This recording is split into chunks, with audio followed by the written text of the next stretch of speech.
The voice of the archangel, which is the trumpet of God,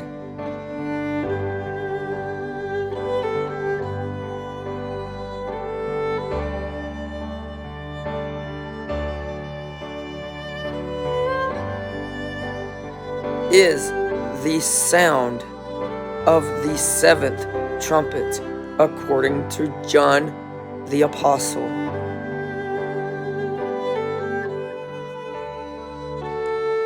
Both Paul the Apostle and John the Apostle speak of the voice of the archangel, which is a sound of a great trumpet that happens immediately after the tribulation of those days.